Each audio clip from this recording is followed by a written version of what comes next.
Wala pa ring update sa nakanselang laban noong March 28, 2025 kung saan naka-lineup sina Jean-Claude Saclag ng Team Lakay, Islay Erica Bumogao ng Team Bagsik, at Marwin Kirante ng Sprawl MMA.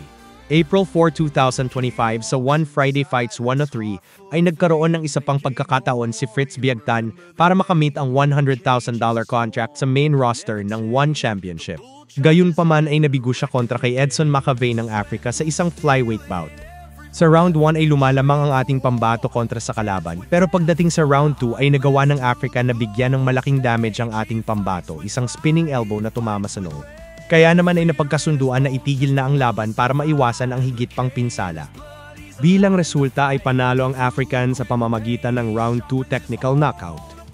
April 5, 2025, sunod na lumaban ang isa pa nating pambato mula sa Team Lakay. Patuloy ang pagpapakitang gilas ni Carlo the Bull Buminaang sa Lumpini Boxing Stadium sa Thailand. Muli siyang nanalo sa isa na namang round 1 technical knockout kontra kay Mauro Mastromarini ng Argentina. Sa simula ng laban ay inumpisahan ni Buminaang ng isang front kick sa katawan pero bumawi ang Argentina ng isang straight right. Isa pang inside leg kick ang binitawan ni Buminaang bago nag-clinch. Nervous ito ni Mastromarini at itinulak sa lubid, pero pasimpleng bumabanat si Buminaang ng mga tuhod sa katawan. Hindi nagtagal ay na-reverse ni Buminaang at ang Argentina naman ang nasa lubid. Muli silang nagkapalit hanggang sa sila ay nagkahiwalay.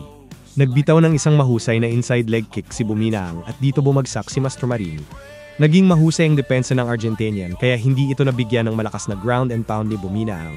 Hindi nagtagal ay muling nakatayo ang kalaban. Pero binigyan ni Buminaang ng isang solid left hook na sinundan ng isa pa. Bumagsak ang Argentinian at sinundan pa ng 5 malalakas na suntok sa muka bago ipatigil ng referee ang laban. Muli, panalo si Carlo Buminaang sa pamamagitan ng round 1 technical knockout. Umakyat na sa 8 wins 1 loss ang kanyang professional MMA record. Congratulations sa isa na namang mahusay na panalo. Like 1,000 suns, warrior soul, caught from the mountain stone. Carlo fights, but he never fights alone. Look behind.